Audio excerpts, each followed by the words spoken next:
We begin with the news that there's tonight a suggestion from the Chief Justice to take a look towards decriminalising the use of marijuana. Chief Justice Archie shared his views on the controversial issue while addressing today's opening of the new law term. Decriminalisation is one of the 4 areas of possible reform of the judiciary that the Chief Justice recommends be taken on board. Cozier Phillip reports. Chief Justice Archie believes drug trafficking and drug consumption should be treated differently.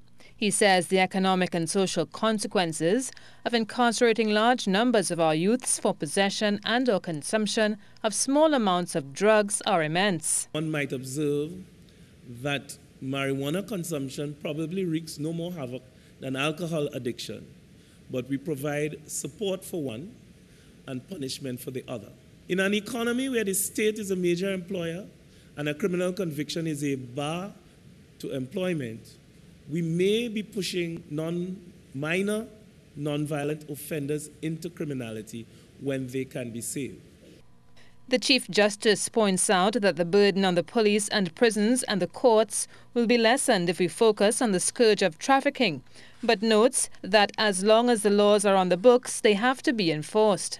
He also touched on the issue of the investigative capacity of law enforcement officers. The Chief Justice says it's noted that the ability to convict the guilty is dependent on the quality of evidence placed before the courts. I'm not here to debate or dispute the reasons for why SORT was originally disbanded, but by whatever the name or the structure, the capabilities and training that had become available are desperately needed. Faster testing of narcotics and firearms is also a must. We cannot have 21st century justice without 21st century police investigation, and that requires investment in and facility with the latest available technology.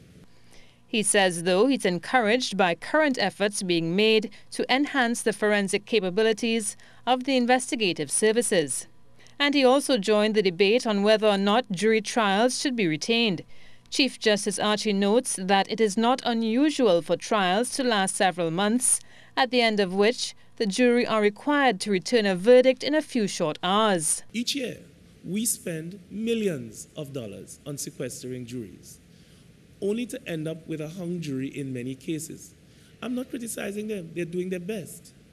But at least with a judge, we will get a decision one way or the other. From a strictly utilitarian point of view, are becoming inefficient and expensive.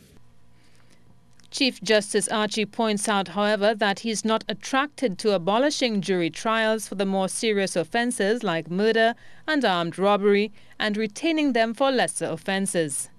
Among the Chief Justice's 5 areas of possible reform of the judiciary are also the issues of strengthening the legal aid and advisory authority and plea bargaining as a means of weeding out court matters that can be justly disposed of without a trial.